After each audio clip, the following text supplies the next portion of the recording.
Greek fire. Greek fire wasn't your run-of-the-mill campfire. No, sir. It was a concoction so secret, Colonel Sanders would have been jealous.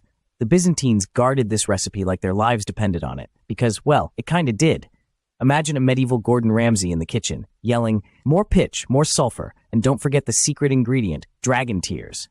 Okay, maybe not dragon tears, but you get the idea. So, what was Greek fire? Well, it was a magical blend of petroleum, resin, sulfur, and pure spite.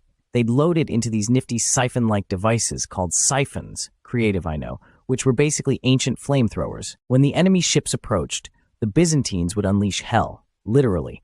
Flames shot out like an angry dragon with indigestion, engulfing everything in their path. Greek fire didn't just burn, it clung to stuff like a clingy X. Greek fire laughed at water. It kept burning even when submerged. Imagine the enemy sailors frantically jumping overboard, only to find the sea ablaze. And the best part? No one knew how to put it out. You couldn't smother it, drown it, or reason with it. It was like the Chuck Norris of fires. The Byzantines would rain Greek fire down on their foes, cackling maniacally. Enjoy your crispy sails, losers. Now, historians argue about the exact recipe. Some say it had lime bitumen and unicorn tears. Okay, maybe not unicorn tears, but it sounds cooler. But one thing's for sure, Greek fire was the ultimate party trick. Imagine the Byzantine emperor at a soiree, casually sipping wine. "Oh, excuse me, barbarians. Mind if I light your ship on fire? It's a family recipe." Antikythera Mechanism. Ah, the Antikythera Mechanism. The ancient Greek equivalent of a Swiss army knife, but instead of tweezers and a corkscrew, it had celestial gears and cosmic widgets. Picture this. It's the 1st century BCE, and you're a Greek engineer. You've got a bronze sheet, some spare gears, and a burning desire to impress your fellow philosophers at the next toga party. What do? You build the Antikythera Mechanism, of course. Because nothing says, "I'm a genius," like a contraption that can predict eclipses, moon phases, and the exact moment Mercury decides to photobomb Venus. Now, this bad boy was discovered in 1901 off the coast of Antikythera, hence the name. Originality wasn't their strong suit. Imagine the excitement of those divers. "Hey guys, I found a rusty shoebox-sized thingamajig." And lo and behold, inside that crusty case was the world's first analog computer. Forget your fancy MacBooks. This thing was the OG MacBook Pro, minus the Retina display and the ability to binge-watch cat videos. So what did it do? Well, it calculated the positions of the sun, moon, and planets. Just casual stuff. It had dials, scales, and more gears than a steampunk octopus. The ancient Greeks were like, why gaze at the stars when you can crank this baby and watch the cosmos unfold? They'd gather around, sipping ouzo, and discuss whether Mars was in retrograde or just having a midlife crisis. The Antikythera Mechanism had inscriptions all over it, like a cryptic IKEA manual. Step 1. Align the moon gear with the sun gear. Step 2. Rotate the mercury dial counterclockwise while chanting, "Hipparchus was a genius." And voila, you'd know when the next lunar eclipse was happening. It was like having an astrophysics professor trapped inside a bronze box. The mysterious stone spheres of Costa Rica. Those enigmatic orbs that have perplexed archaeologists, tourists, and conspiracy theorists alike. Imagine strolling through the lush jungles of Costa Rica, dodging venomous snakes and swatting away mosquitoes the size of small helicopters. Suddenly, you stumble upon a massive stone sphere. It's like Mother Nature decided to play cosmic marbles and left her collection scattered across the landscape. You scratch your head, wondering if these were the world's first attempts at lawn ornaments. Now, let's talk facts. These petrospheres, over 300 of them, are found in the Dikis Delta and on Isla del Caño. Locals call them Las Bolas, which sounds more like a trendy nightclub than ancient artifacts. The extinct Dikis culture gets the credit, or blame, for these curiosities. They probably rolled these babies around like oversized stress balls during their downtime. Size matters, my friends. These spheres range from a few centimeters to over 2 meters in diameter. Now, how were these marvels crafted? Well, it's a simple recipe. Take a natural boulder, add a dash of hammering with other rocks, and voila, you've got yourself a petrosphere. The Dix folks were basically the original DIY enthusiasts. They even polished these bad boys with sand, because nothing says "I'm fancy" like a well-sanded stone ball. But what were they for? Ah, the million-dollar question. Some say they marked the path to chiefs' houses. Picture this. A weary traveler stumbles upon a line of spheres, and instead of GPS, they follow the cosmic breadcrumbs to the local chieftain's crib. Welcome to Chief Ooga Booga's abode. Mind the spheres. Archaeologists have theories. Maybe these represent solar systems, or perhaps they're the Dikis version of mood rings. In 2014, UNESCO declared these stone spheres a World Heritage Site, because nothing screams heritage like giant rocks. And Costa Rica? They made these their national symbol. Move over, sloths and toucans. Las bolas are here to steal the spotlight. Flexible glass. It's the reign of Tiberius Caesar, the guy who probably had a to-do list that included conquer the world and perfect my evil emperor laugh. And amidst all the chariot races and gladiator fights, there's a whisper, a rumor, if you will, about a glassmaker. This dude, let's call him Gaius the Glass Whisperer, claims he's cracked the code. His secret? Flexible glass. So what's the deal with this magical glass? Well, imagine a wine goblet that's not just for sipping your finest grape juice, but also for impressing your friends at parties.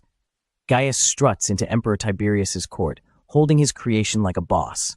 The crowd gasps. The emperor raises an eyebrow, probably thinking, is this guy for real? Gaius places the glass on the table. Tiberius leans in, intrigued. And then, hold your horses, Gaius flings the goblet onto the marble floor. The room goes silent. The emperor's jaw drops faster than a chariot wheel hitting a pothole. But guess what? The goblet doesn't shatter. Nope, it just dents like it's saying, oh, you thought I'd break? Please, I'm flexible, baby. Tiberius, being the wise ruler he is, squints at Gaius. Explain yourself, he demands. Gaius, cool as a cucumber, picks up the goblet, smooths out the dent, and says, Your Majesty, behold, flexible glass. Drop it, twist it, heck, use it as a stress ball. It won't break. Now here's where the plot thickens. Tiberius, instead of clapping like a proud dad, narrows his eyes. He's thinking, wait a minute.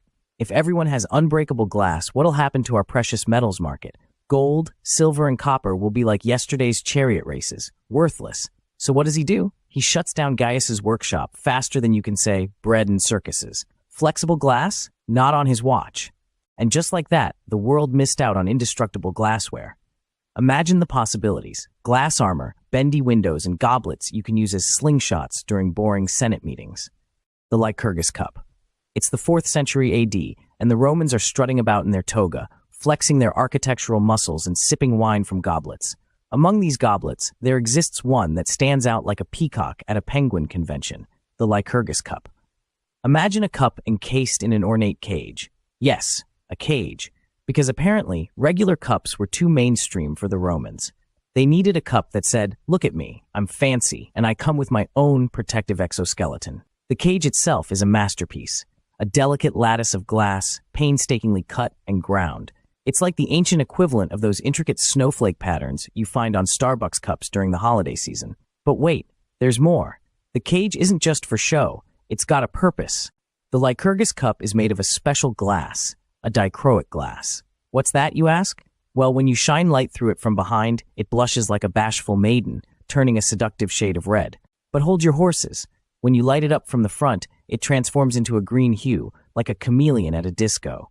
But how? You might probably be wondering. Fear not, my curious friend. The secret lies in the glass itself. Tiny nanoparticles of gold and silver are dispersed throughout, like glitter in a craft project gone wild. These particles create a magical alloy that dances with light. The Romans stumbled upon this accidentally, probably while trying to make a regular goblet, and accidentally spilled some stardust into the mix. The Lycurgus Cup isn't just a show-off, it's got a story to tell.